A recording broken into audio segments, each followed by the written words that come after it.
What is a home? A home is not just a house. It's not just a place to lie your head. A home is not only physical. A home is where all of your belongings are and where you feel you belong in every way.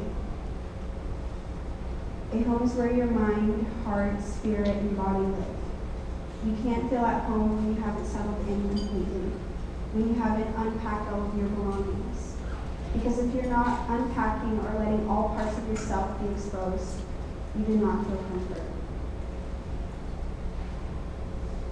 A home is a family, and a family is a home. We all have purposes here on earth, and we all share a common purpose, which is to grow.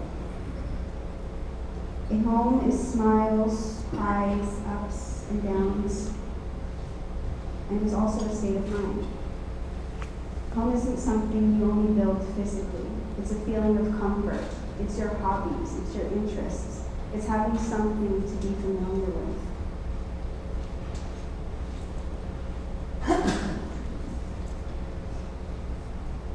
Homes can change, grow, and even fall apart. But the beauty of a home is that it reminds you of how hard you've worked to make it exactly what it is. And it nurtures you, physically, mentally, emotionally, and spiritually. You build homes and much more because we are capable of it. We are capable of thousands of things just at our fingertips or a combination of words. You can make someone happy. You can make another human. We are all capable of the same things, but we are all capable of different things. A family is the roots of a home. Without a family, we wouldn't know who we are or know where we came from. A home is a family, and a family is forever. You won't physically live forever to be there, but a part of you can be passed down, and that's the greatest treasure that there is. A home has its own scent, and we all wear it, and all are different. But the important thing is to wear it proudly and with confidence. Be confident. Unpack all of your boxes, get comfortable, appreciate and recognize what you have. Because nothing but a family can last forever, so let that be your priority.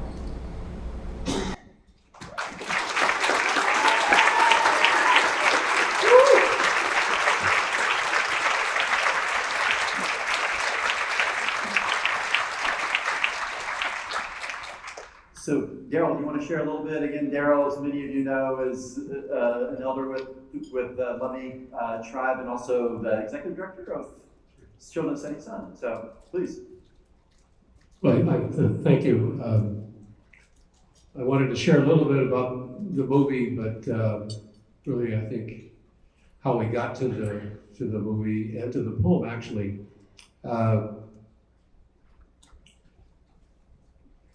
Some time ago, and I'm trying to think how long ago it's been, as chairman for the Lummi Nation, I was working really hard for our people. And I was taught at a young age by my late uncle to hustle. Wherever you go, you hustle. Just that becomes infectious in the people around you. So one day I was hustling from one tribal office to the other, and I was running across the parking lot, and my aunt stopped me, and she said, "Hey, Daryl." So I stopped. She said, "You need to build a dorm." And I said, "Oh, why, Auntie?" And she started telling me all these reasons why that our young ones needed to learn life skills, learn how to take care of themselves. So I listened to her, I believed her. So I started going to those foster care meetings and those displaced children meetings that we had both in Lummi but in Washington County. And so then I knew what's happening to a lot of our children. And once you know, you got to do something. And so we built the Lummi Youth Academy. And it's a dormitory for kids that want a place to live and go to school, get their education. And then through that experience, I met a lot of really, really, really beautiful people, young people from age 11 to 18 years old, with all these different talents and intelligence and physical talents. It was amazing.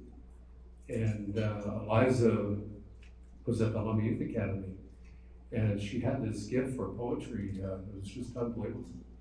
And so asked her to write a poem, and she wrote a poem to say thank you to somebody, a gift to somebody else. And then she wrote this poem, and it was just beautiful. And we recorded it, and then we realized, wow, this is when you learn about Eliza's story, that she was raised by her grandmother, and her grandmother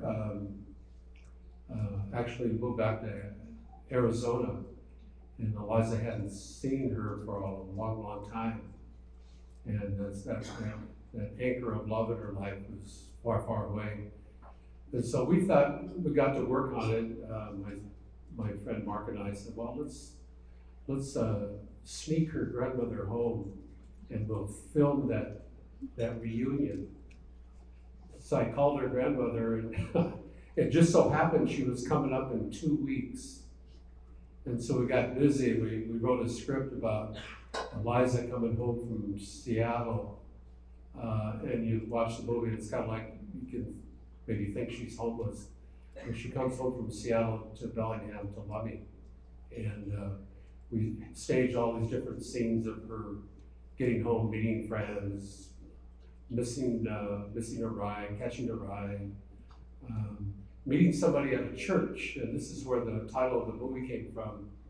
I was out scouting different scenes for the movie, like stopping at my aunt's house. And there's this friend of mine, he was parked in front of the church that's in the movie. He was just sitting there, and I hadn't seen him in a long time. He was smoking a cigarette.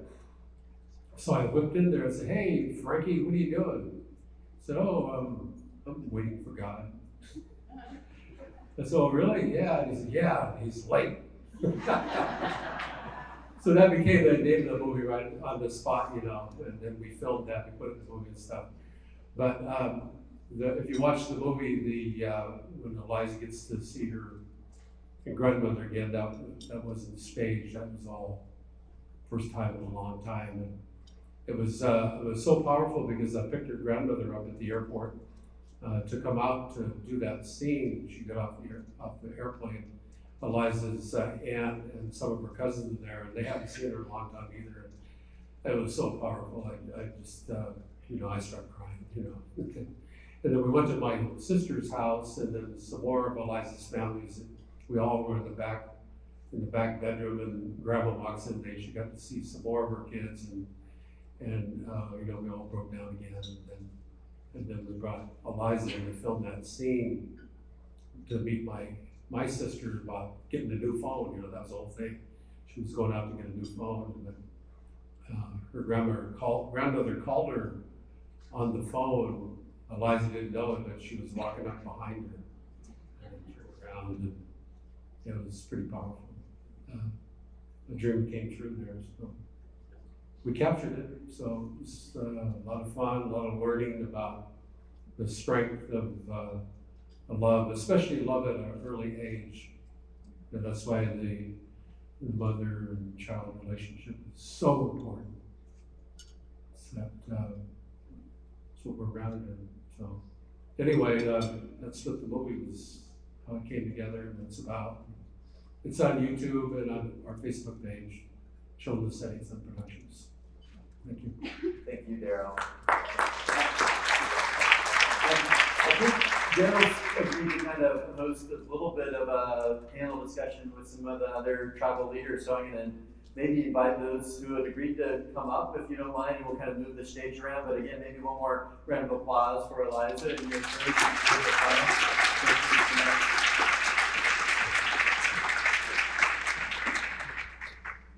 We're going to move chairs around for you. Mind that, Daryl? We were going to do it beforehand. Yeah, maybe just move them forward a little bit. I got onto, by accident, the YouTube channel for Children of the Setting Sun, and I think I watched 10 or 11 or 12 of the videos that you've done. I mean, it's a real treasure to have the storytelling capacity and the high video production. And I think we're going to have a chance after lunch. We'll talk about how we're really leveraging storytelling as an important part of network building and movement making. And so really thank you for your willingness to be here, Daryl. I don't know who all, I know we were kind of pulling this together a little bit on the moment. So who else? Come on up and if you need anything, let me know. Otherwise, I will go your way. Okay, and I'm not sure. Please come on up.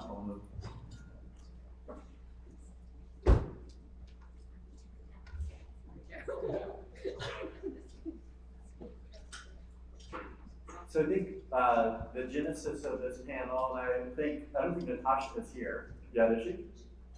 She will be here. She's one of those people that creates a lot of things, and versus Daryl. So I think the notion of the panel, I'll let you and the panel introduce yourself, was just, again, as Shoma pointed out, there's a real gift here with the experiences of our tribal leaders around thinking holistically about our health, thinking about how we transition from historic trauma to healing and gracious space.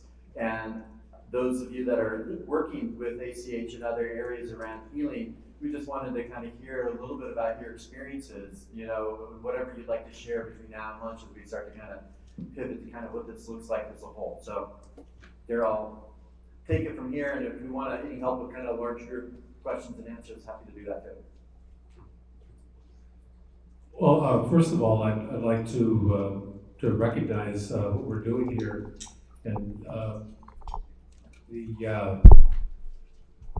most often, people come to conferences and they have to go, or they're mandated to go. It's part of their job and the like. But I have this real sense in this room that people really want to be here. And when we want to do stuff together, we want to create visions together. It gives you a good, strong sense of hope. The hope for our communities in this world, this time that we're living in. And so I really want to recognize North Sound ACH for this effort in doing this and bringing us together to create the narrative of hope. And that's infectious, and that's a learning, I think, that we can pass on to our children the best we can, and acknowledge that we carry that responsibility when we do this work. We're asked today to step forward and talk about a few things, and one of them is in this forum, it's called legacy, and in our tribal life, it's often talked about not legacy, but what you're born into. Those things that you're born into as a tribal member, as a result of what your parents and especially your grandparents see in you.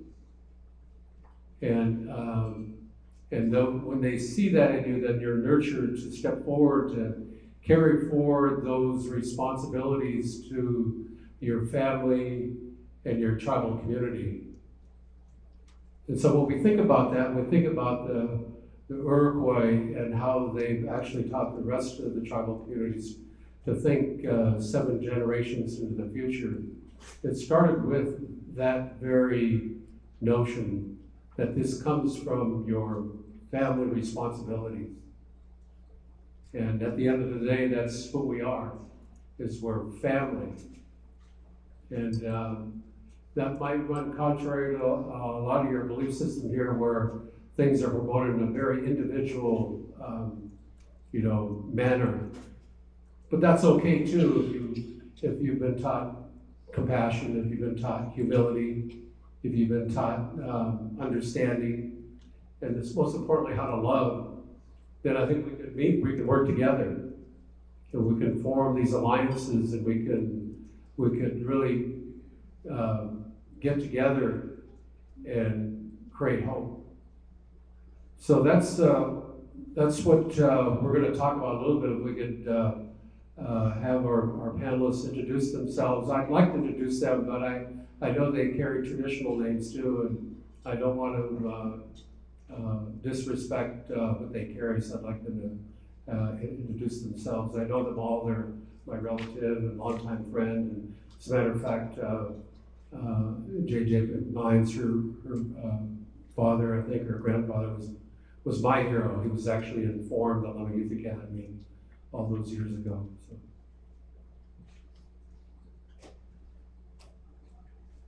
Good morning. My name is Barbara Juarez, Sunsna Quakantanat. My Indian name is Quakantanat. So what that means and what that represents to me is I am the great, great, great, great granddaughter of Quakanset. Quakanset was born in 1800.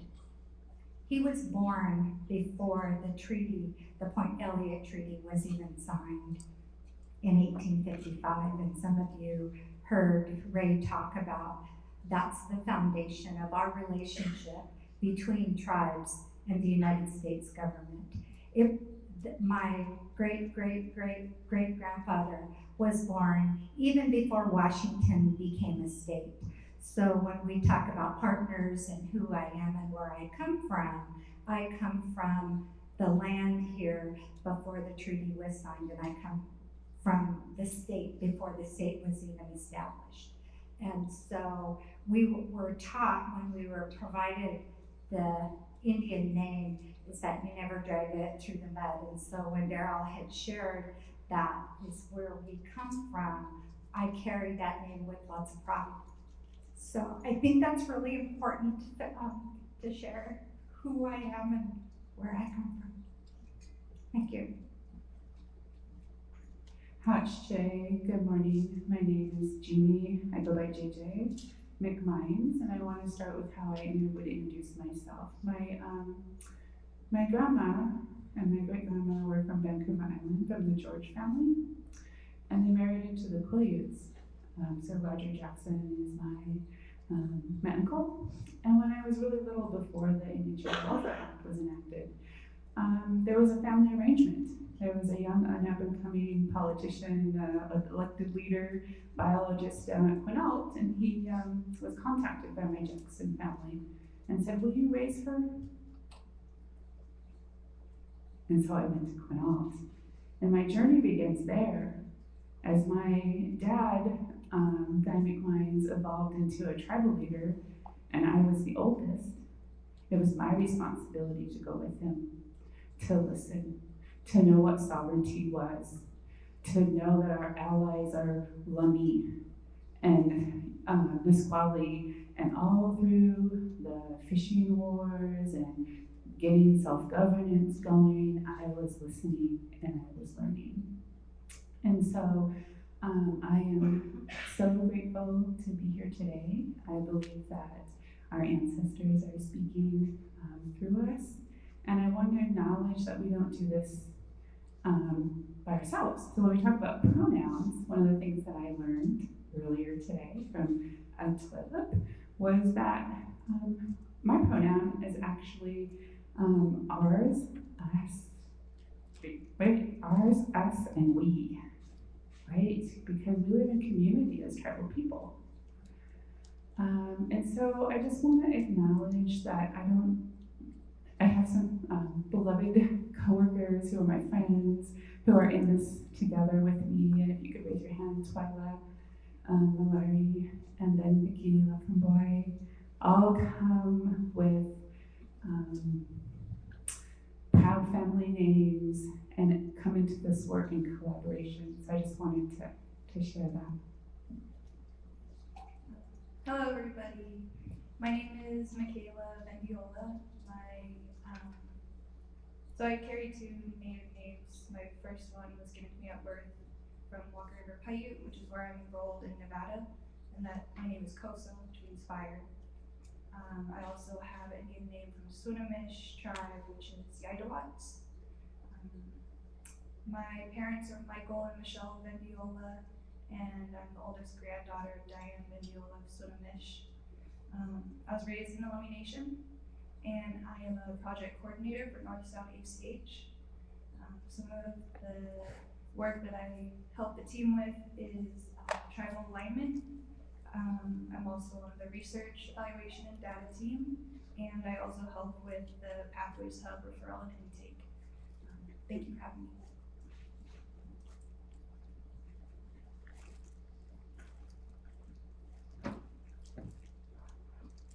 I do terrible with a written script, so I'll just read the question.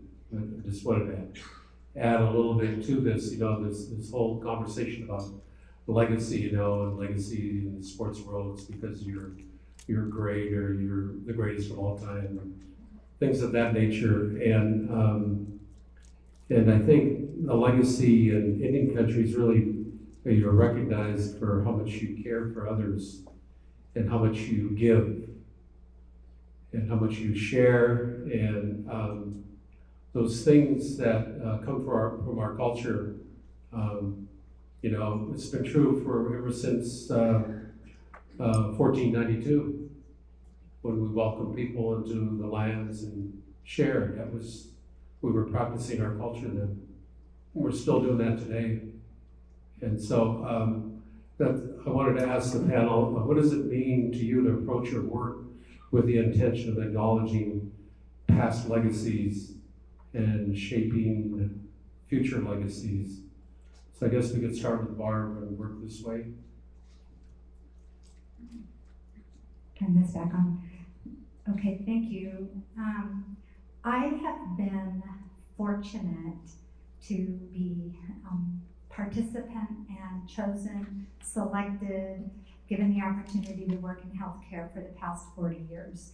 So when you talk about legacy, trying to figure out who we follow and what our responsibility is. And as Daryl was talking about, JJ's, where she grew up, and the man that raised her was a hero. The woman that raised Daryl was one of my heroes. I apologize for being a little bit tender, but when you think about women and women issues in healthcare and who we are as people, they're very, very central. So she was a pioneer in providing the foundation for getting a healthcare center built, for making sure people had clean running water, for advocating for dental, oral health, and for advocating for education. So that legacy was already established. Another individual that I think is really important is my mother, and thinking about what she left and what she provided me.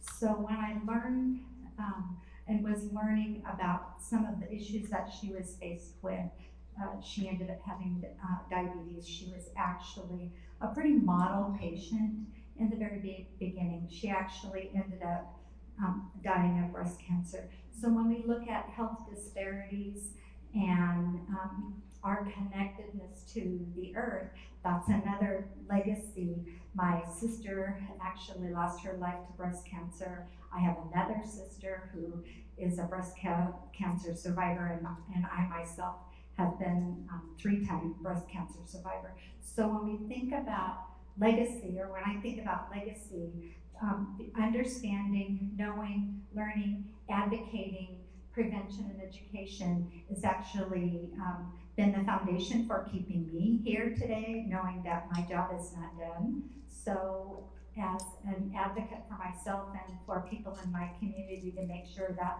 they're getting out and getting their mammograms, or learning about prevention, taking care of your spirit, taking care of your body, taking care of your home, as Eliza was talking about. It's that temple that we live in, and honoring and treasuring your chest. And so I think those are the things that have been brought forward to me, and that I hope that I'm influential in our communities about and leaving. So thank you. Can you feel the ancestors? Yeah, this is sacred work, and we need to honor that. Legacy, when I think of legacy I always think in terms of sovereignty, and it's so good in my heart to be here with some strong tribal people. But I want to share with you a lesson, right? Because an auntie's role is to provide a lesson. And I think there's a lesson to share with you today as we kind of broaden our minds in terms of timelines. The work with managed care organizations, of which I have worked for both Melina and then coordinated care because of their foster care work, that's near and dear to my heart. They're relatively new, and they're new within the context of my father was slamming tables at the Bureau of Indian Affairs office and telling the superintendent he better uphold the treaty rights. In my lifetime, I saw that, right? In my lifetime, the federal government said, you tribes, you can work with the states. And we had to figure out how to do that. My father went from hanging out with lobbyists and staff in DC to hanging out in the legislature cafeteria to understand what was going on, right? And we have all of these things that happened in state government that is representative of an oppressive system. We've had tribes here telling the state, you need to listen, and they have not listened. Back from the RSNs, to the BHOs, to the contracts with the managed care organizations. And if you really think about it, in 2013 was the report to the Tribal-Centric Behavioral Health report. But the state is only consulting with the tribes this month about what those contracts mean for our people. That's the legacy that we are trying to do this work in. And we're very fortunate to be in North Sound because we saw with Liz's leadership and with how you all coming to the table, we saw your hearts and an opportunity to teach and to collaborate and to figure it out together. And so I thank you all because I feel very much at home up here doing this work.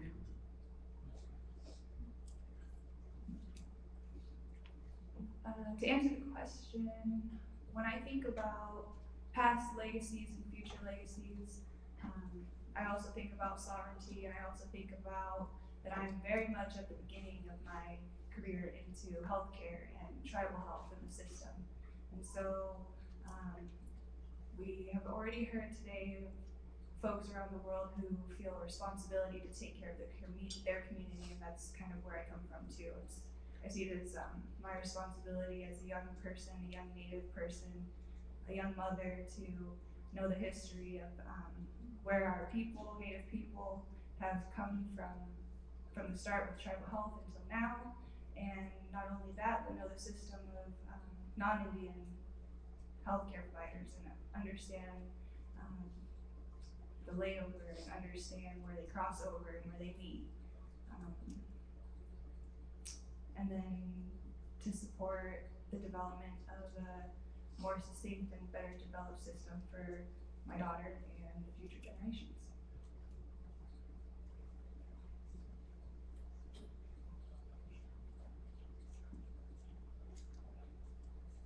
What are we doing?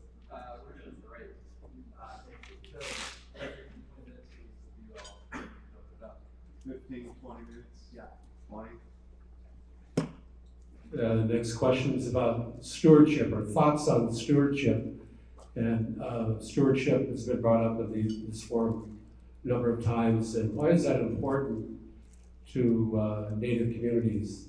And if you think about that, you think about our calendar, and you think about our relationship with the land and water and how that's expressed. This is the winter. This is the winter time. This is the time the Coast Salish people, the Salish people, they practice ceremony. And up and down our territory in this community, all the way up to Lummi, up to Vancouver, over to Vancouver Island, over onto the peninsula, there are what they call smokehouses or longhouses, or just simply homes. At Lummi, there are 4 homes that were practiced in our winter ceremonies. And central to that practice is the fire, it's cedar, it's salmon and deer and elk, shellfish, all of that. That's central to who we are. It's central to the songs we sing, the regalia we wear, the stories we tell, the things that we share. And it's something you just can't go buy at the mall. You can't download from Amazon. It's based on this relationship with the world, with our natural world here. It's often taught, if you look at, I know people call them totem poles, a lot of time they're house posts, but there are stories about our connection to the animal world, the spirit world, and you look at them and you'll notice that the human is never at the top of the pole. The human's at the bottom. And you tell the story from the top to the bottom. That's just one example. If you want to just kind of notice little monuments and symbols of who we are as a people that mean a lot to us, and we're trying to share those teachings with the world, that we need to recognize us human beings as very humble in this existence here. And so with that humility comes this responsibility to take care and only take what you need and share. So that's stewardship. And so we try to translate into this work those kinds of teachings, and to create some understanding of how we can better introduce that idea of stewardship into all of this work that we see in the walls and on the videos and stuff like that. It's with that kind of intention.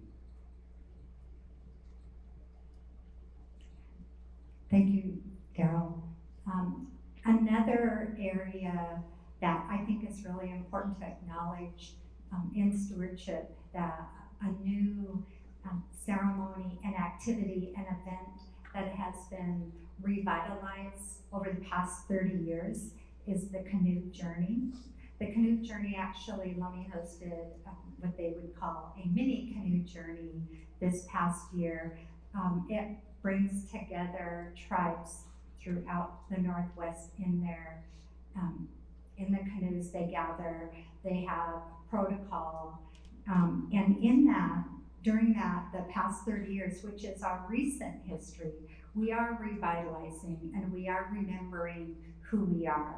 We're remembering traditions, we're remembering family, we're remembering spirit, and we're remembering that we are connected to each other, to the land, to the water, to all things.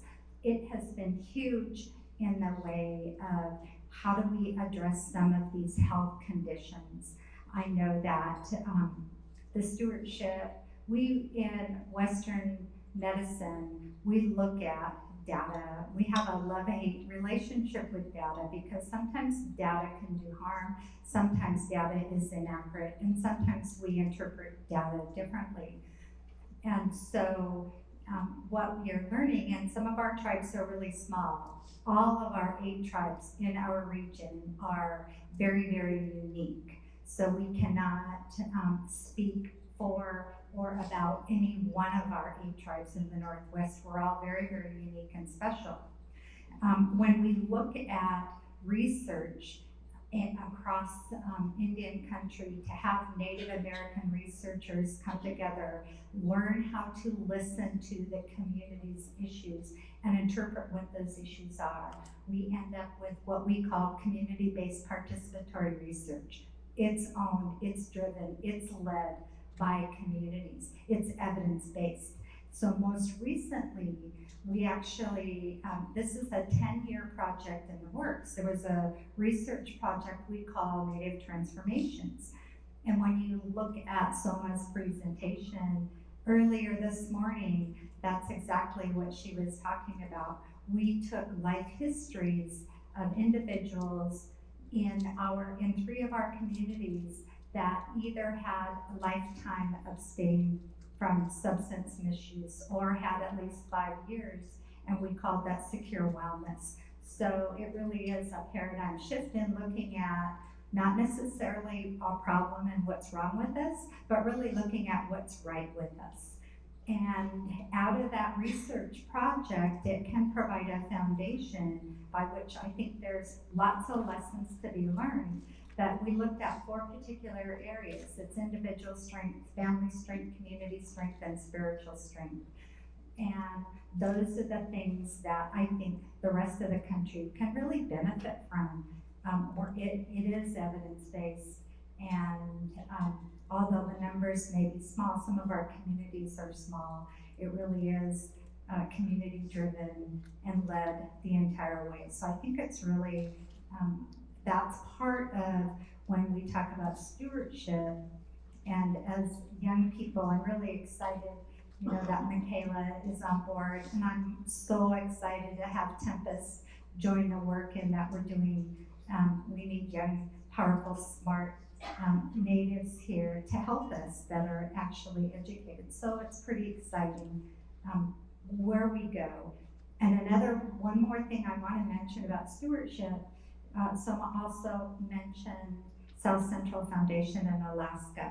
In 2017, Washington State Legislature actually passed a bill that allows tribes to use DHATs, which is mental health therapists. And so when we talk about oral health needs, providing our tribal members to get specific trainings to go into the community to really look at improving the oral health of our tribal communities, it's phenomenal, because if you don't have a nice smile, you're going to be walking around with your head down. So, and when we talk about dental needs and oral health needs in the state and in the country, I really believe it's an example that the rest of the entities and organizations can really learn from. When you go in to the dentist, you're already nervous and feeling vulnerable, and to have somebody and trust provide the education and treatment that you need, we're going to be going a long way. So that's another example of stewardship that I'd like to share. Thank you. Thank you. So stewardship. Does anybody know where the term liaison comes from? It's French and it means to bind together. And anybody else, who's from NCOs? Let's raise your hands. I didn't run. I love you individually, but we're working in a oppressive system, right? And I really feel like my teaching here today has to do with this thing that we're unpacking, which is a lens that gets distorted. So in managed care organizations, they see providers as providers, and our contracts don't differentiate between tribes and providers. And what's the relationship between a provider and managed care? Money. Well, yeah, money via enrollment, right? Managed care puts people on their network. They take and they drive membership to those providers, right? But we're not. Our tribal clinics, our healthcare system is not about more members or more money. It's about taking care of our people. And on the other side of the lens tends to be the tribes and the tribal communities, and they're looking through that and they see the managed care organizations. And they know we're a subcontractor to the state, and they think that we have all of this knowledge that the state has, the history, the tribal sovereignty training, but we don't, right? And so as liaisons, our work is to find the stories on either side, to figure out how to do that translation, and to work in an oppressive system that means we have to take care of ourselves. So I'm a steward in a spiritual way. I make sure our liaisons check in with each other because I know our organizations are tough to work in. I figure out how to get us connected to other tribal people so that we can come together in community and reassure one another. And so I ask you to remember that it's hard work to be in a system that is not designed to come together.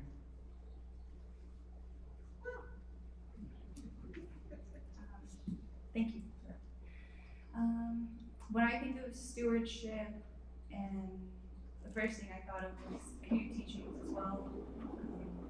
We're taught that when we go someplace, we leave it better than when we arrived, cleaner than when we arrived. And I think that can be applied to the work that all of us do every day. You know, we try to do something better every day, provide something for somebody a little bit better every day.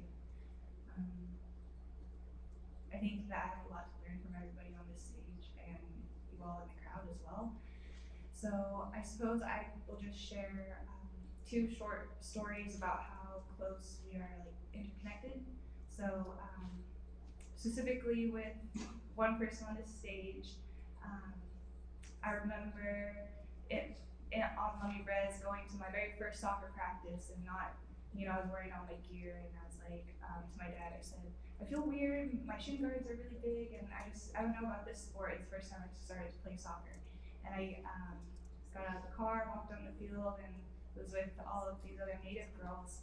And then 18 years later, I'm sitting next to my coach over here. So that's one example. And she was the director of Lummi Tribal Health Center at the time. So it's one thing.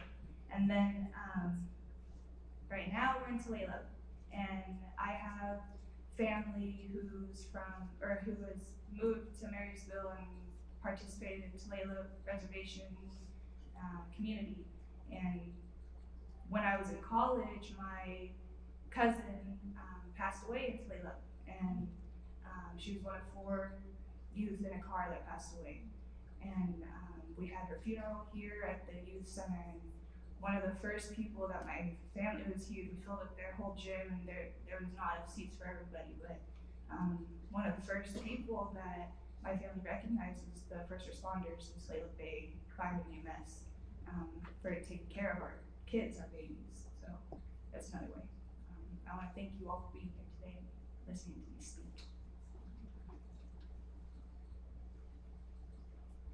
I guess we have time for 1 or 2 questions, or comments actually.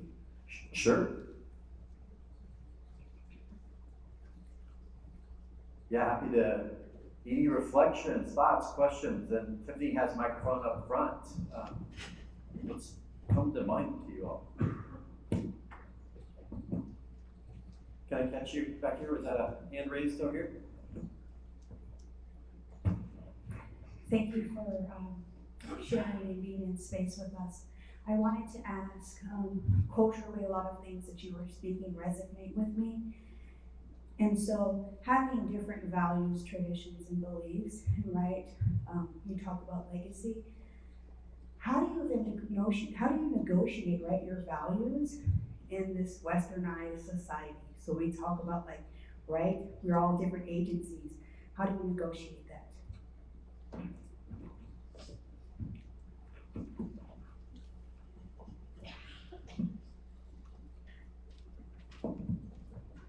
Thank you for that question. One of the things that when this was born, this idea was born, the North-Sound ACH, we have tribal leaders that are present. And right now our tribal leaders are at a big conference, and so they're not here today, and they may designate another representative to be here. So one of our tribal leaders was present at North Sound, and her name is Marilyn Scott. She's from Upper Skagit.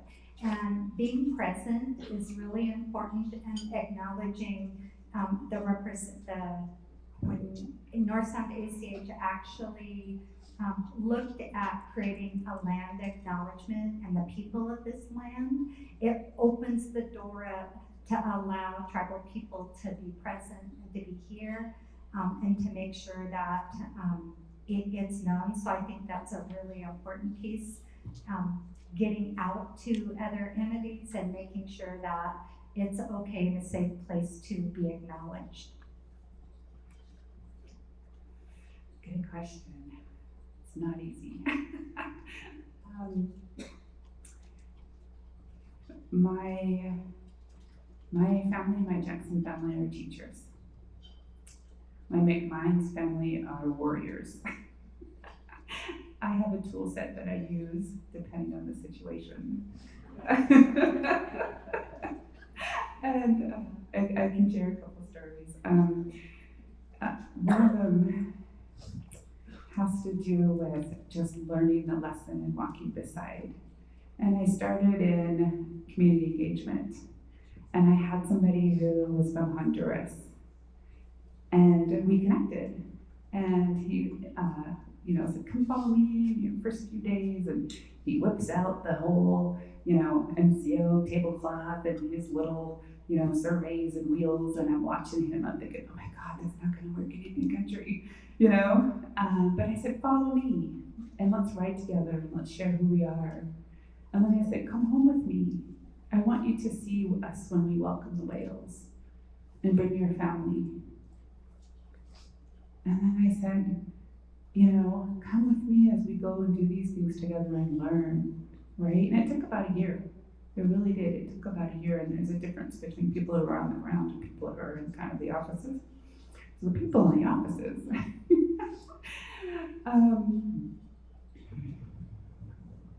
you teach, and you bring in other people to teach. And sometimes that means bringing in allies, people that they see look like them, talk like them, walk like them, but they're saying a different message, right? Which is why you are all important sometimes. And then sometimes you just have to throw the chair on the table and you have to say, this is not acceptable. This is not who I am, and I carry my family name, and you are at risk of disrupting that legacy, not just for going back, but for my children going forward. So. I'll leave with the opportunity for another question.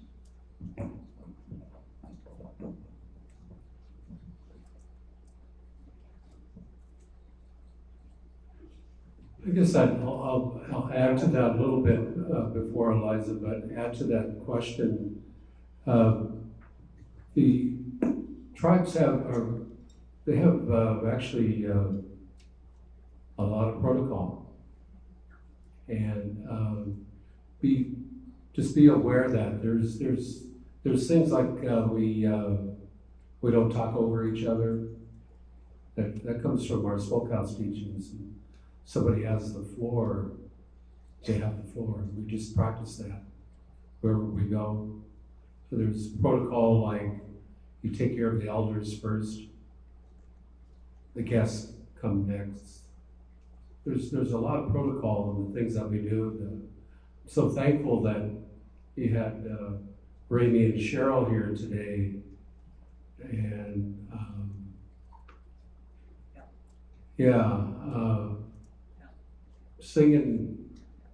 singing those songs. That's not just for us.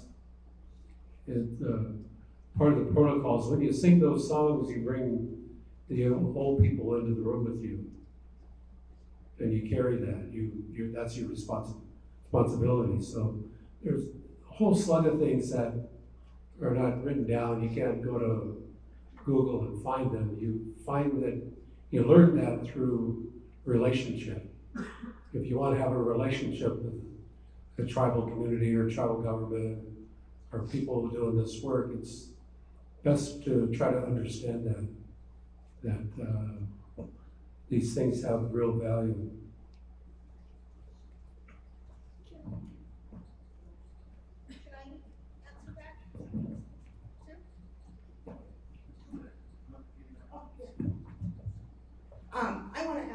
to, as a tribal liaison and somebody that's not from out here, I'm Blackfeet from Montana.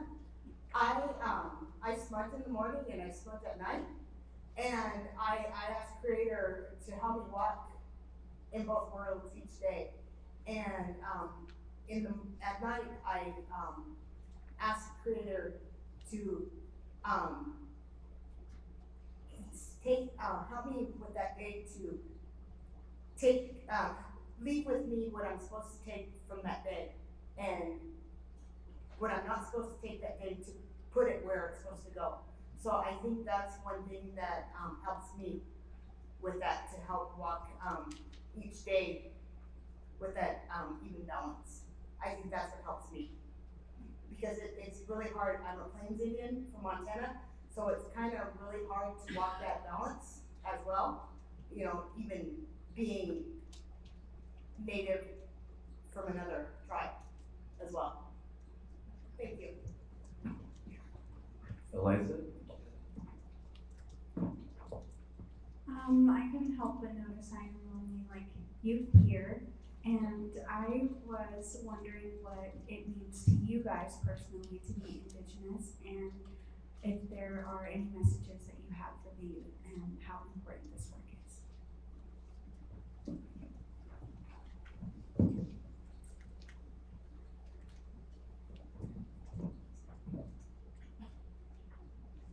Way to go, Eliza. I already indicated that I'm a little bit tender. So I want to thank you for being here. I want to thank you when you sat up here. You remembered your grandmother. My message to you and to anybody in here that has young people in their lives is that they belong, which is in your poem, and that you are loved. So those are my messages. Thank you so much, Elijah. I love you. Wataliasista. Thank you, Chloe, for being brave and being vulnerable and sharing with us. Keep doing what you're doing. You know, sit and listen to the stories. One in particular, in our lifetime, my lifetime, the federal government took our applications to the federal government for grants and put them in front of our leaders, put them in the garbage can. Yet look at our tribes now, in our lifetime. And Daryl and others still carry those stories of those sovereignty wars, and we have to carry those forward. Your generation needs to carry those forward. I'll look at you. Let's see. Some advice I would give to you is to know your history well, your tribal history. Find your mentors, tribal and non-tribal, that are going to help guide you and give you good advice, and get an education, go to college. Final word, yeah. Do you have any final thoughts, Daryl? It's not a yoga exercise, but you know.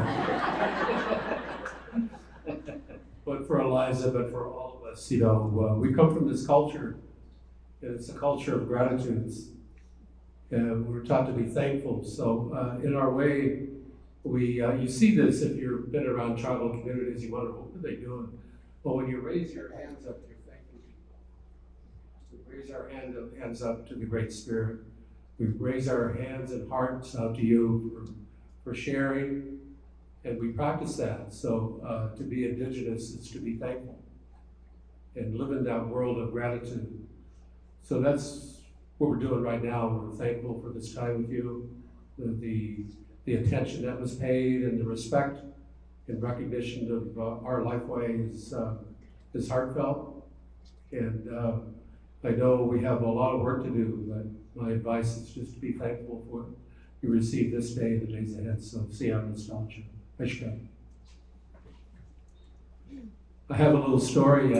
I went to City Hall for Martin Luther King Day celebration, And it's a winter time, and as you know, in winter ceremony, you're real sensitive, you're kind of jumpy because you hear the drums all the time. It was a crowd like this, and I was making this speech. And I'm used to people when they like what you say, raising their hands, but the crowds started clapping, and I got so startled, I sat down, and I got halfway in my speech, and I thought, oh my God, what happened? Yeah, but anyway, that's a cultural difference, right? Daryl and everyone, thank you. Thank you.